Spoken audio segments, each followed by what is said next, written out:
Y para nosotros es un verdadero placer y un honor también tener esta noche con nosotros a don Eduardo Estrella.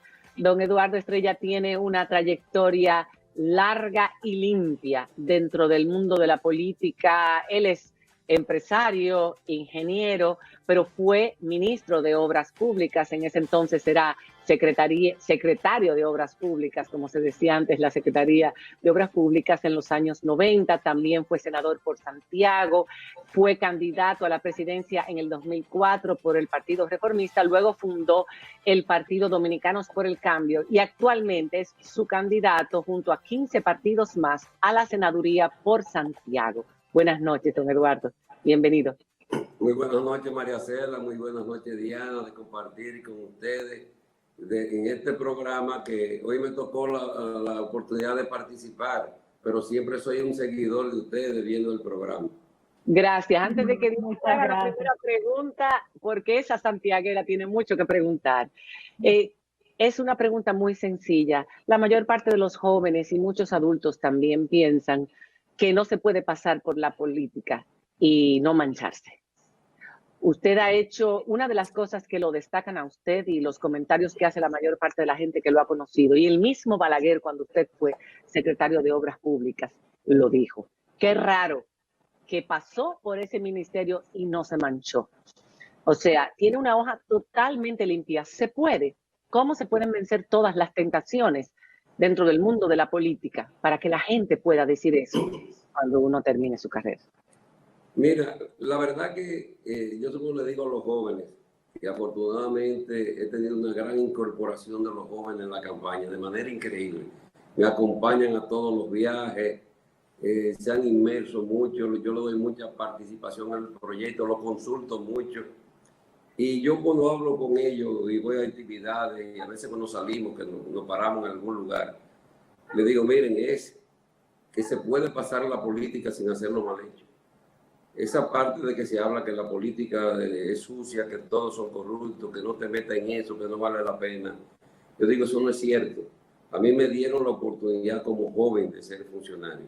Y yo digo, en mi momento, a mi generación joven, yo no le quedé mal. Yo siempre pongo un ejemplo que en uno de esos momentos, el presidente Balaguer le pidió a todos los funcionarios que pusieran su puesto a disposición para tener una opción de cambiarlo.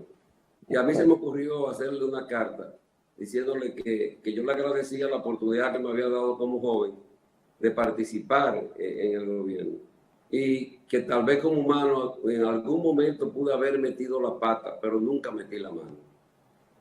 Wow. Eso él me lo recordó después de salir del gobierno. Se me hizo referencia de esa carta. Y entonces, yo creo que eso influye mucho en la formación de familia, en los ejemplos que tú hayas tenido, lo que tú hayas vivido. Y no te puedo decir, María Cela y Diana, que en un momento dado no trataron de tentarse. Yo diría las cosas que en un momento dado a mí me ofrecieron, de todo, hasta de, como yo decía, de ponerme, ¿cuánto tú quieres que te pongan en una cuenta fuera en el banco? Que eran los menos, porque tengo que decir también que mucha gente ya conocía mi trayectoria y se limitaban. Y el contratista decía, mira, con ese hombre no te equivoques, no te pierdas. Sí, porque pasar por ese ministerio... Que vi que el hombre de maletín, yo no supe siempre ver lo que fue eso. Porque por lo menos si existió conmigo no se atrevía. Entonces, yo creo que sí se puede pasar por la política sin mancharse, hacerlo bien hecho. Y es una de las grandes satisfacciones que yo siento en mi vida. Don Eduardo, creo que lo mejor es que empecemos por presentar las propuestas que usted llevaría al Senado de la República en caso de ganar. ¿Cuáles serían estos proyectos, estas propuestas en beneficio de los santiagueros? Mira, hay una parte fundamental para los santiagueros, que los santiagueros se quejan amargamente de que no se le ha tomado en cuenta en los últimos años y que esta provincia, la segunda del país, aporta el 14% al Producto Interno Bruto de la nación. Y sin embargo, es olvidada al momento de elaborar los presupuestos de obras del país. Entonces uno va a los diferentes municipios y es una queja constante de obras de alcantarillado sanitario, de construcción de hospitales, de construcción de viviendas, de carreteras, situación en el mismo municipio de Santiago del tránsito. Entonces, yo he asumido ese rol porque ellos hablan que quieren una persona que dé la cara en el Senado de la República por Santiago, representando la provincia. Por suerte, Luis Abinader se ha comprometido con los sectores también de Santiago a que a Santiago se le tiene que asignar mayor partida presupuestaria. Yo voy a ser un defensor en el Congreso de esa parte, pero no solamente de la asignación presupuestaria, sino del rol que tiene que tener el congresista también de supervisión, fiscalización y de darle seguimiento a las inversiones que se hacen. Porque también Santiago tiene muy malos recuerdos con el Hospital Cabral Ibáez, que tiene 7 años haciéndose la inversión y todavía no se ve la hora que se vaya a terminar esa obra. Entonces, ese es un rol que a mí me va a tocar jugar en el Senado, que yo digo que voy al Senado y no se dé un sello comígrafo. Yo no voy al Senado a aprobar proyectos sin leerlo. Yo no voy al Senado a hacer como el presupuesto complementario que entró un sábado en la mañana y a los 20 minutos ya estaba aprobado. Ese no es el Eduardo Estrella que va a hacer en el Senado ese papel, de ninguna manera. Lo que hasta ahora hemos visto es que el Senado en los últimos años ha sido eso precisamente, y es difícil cuando no se es mayoría. Se dice que se está haciendo una importante inversión por parte del partido oficial para ganar la mayor cantidad de senadurías. Evidentemente en Santiago es difícil que alguien le gane a Eduardo Estrella, pero si una vez llega al Senado es distinto, si la conformación favorece más al PLD. ¿Cómo usted cree que va a quedar esa conformación del Senado en ese sentido? Mira, yo creo que va a haber una conformación, sin duda creo que el PRD va a tener mayoría. Puede ser que para hacer la mayoría calificada de las 2/3 partes que se necesitan en algunos proyectos haya que contar con alguna otra agrupación política, porque habrán 3 agrupaciones que tendrán representantes. Yo creo que eso es bueno, porque también lleva la parte de la concertación en el Congreso. Yo viví en un Congreso que éramos 15 y 15 senadores o 16 y 14, y me tocó mucho esa parte de la concertación. Jugué una parte muy importante cuando la ley de educación, que a partir de ahí doña Milagro siempre me dijo que esa ley en parte se aprobó por mi intervención, y ella me puso que yo era el hombre del bajadero en el Congreso, porque era, aún siendo al principio senador del gobierno, concertaba con la oposición que los proyectos salieran de la mejor manera posible.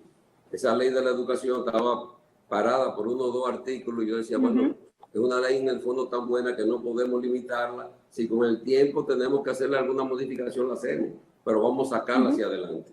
O sea, yo no consigo que hoy haya un código de una ley de agua que tiene 15 años en el Congreso parada y no sale. Para eso es lo que está hecho el Congreso. Justamente, Eduardo, hay temas que afectan a toda la población, que afectan al país completo, que están pendientes de que se conozcan en el Congreso Nacional. Por ejemplo, la modificación a la ley de seguridad social. ¿Cuál es tu visión sobre la modificación que debería hacerse a la seguridad social para que sea más justa para los dominicanos? Mira, estos son los proyectos que yo tengo en 2 vertientes. Yo creo la modificación en la parte de salud y en la parte de pensiones. En la parte de salud, la ley contempla el régimen contributivo hoy en día, el subsidiado y el contributivo subsidiado. Pero el contributivo subsidiado nunca se ha puesto en vigencia. Y dicen que la ley tiene algunas cosas que no se adaptan. Bueno, esa parte vamos a tener que modificarla. Porque el régimen contributivo subsidiado va a beneficiar al 50 y pico % de los empleados del país, que son los empleados informales, que entran en esa categoría y hoy no pueden ser asegurados. Me explico. Si tú coges una ruta de choferes de Concho en Santiago que tenga 900 choferes, decirle, mira, vamos a hacer la cooperativa de ustedes y vamos a incorporarlo a la seguridad social para que ustedes tengan la posibilidad de aportar ustedes 400 pesos y el Estado aporta 500. Por eso se llama contributivo subsidiado. O sea, tú contribuyes como tú eres un trabajador informal y el Estado pone la otra parte. Y eso llevaría a que tuviéramos un seguro universal de salud. En la parte del plan de pensiones hay muchas cosas. Modificar desde los beneficios de la AFP, que hoy no hacen un gran papel, porque en países desarrollados normalmente es una oficina de evaluación de inversiones, que aquí no hacen nada, porque lo que ellos están haciendo ahora lo podemos hacer cualquiera de nosotros tres, que cogerle el dinero y depositarlo en el Banco Central o en Hacienda. Pero no lo hacen haciendo proyectos de inversión, como decir, vamos a invertir los fondos de la Seguridad Social en la construcción de plantas de energía solar y va a tener una mayor rentabilidad para los ahorrantes. Pero también, si una persona tiene 50 años, lo liquidan de un empleo, dice, yo no tengo ya posibilidad con 50 y pico de años conseguir otro trabajo, no puede accesar a la Seguridad Social hasta que cumpla 60. Entonces yo digo, si esa persona a los 50 años quiere que le devuelvan su dinero para hacer una inversión privada, y él es una manera opcional, si él lo hace es su dinero, y dice, no, yo no quiero acceder a la pensión a los 60, yo quiero mejor que me den mi dinero y yo a los 50 voy a poner un negocio independiente y voy a crear. Tú tienes que dejarle esa opción. Entonces ese usted... tipo de modificaciones yo creo que es importante. Si usted estuviera en el Congreso, como la petición de una parte de la ciudadanía de que le devolvieran el 30% de lo que tenían ahorrado, que ha sido aprobada ya en 2 lecturas en los diputados, en la Cámara de Diputados, si usted estuviese en el Senado y llegara al Senado, que ahora necesitaría esa aprobación, ¿lo aprobaría? Cuando regresemos de la pausa, usted me deja esa pregunta pendiente para cuando volvamos y vamos a seguir hablando de las propuestas. Hay una muy interesante sobre la producción nacional, algo en donde tenemos ahora que poner mucho más énfasis que nunca, cuando regresemos después de la pausa.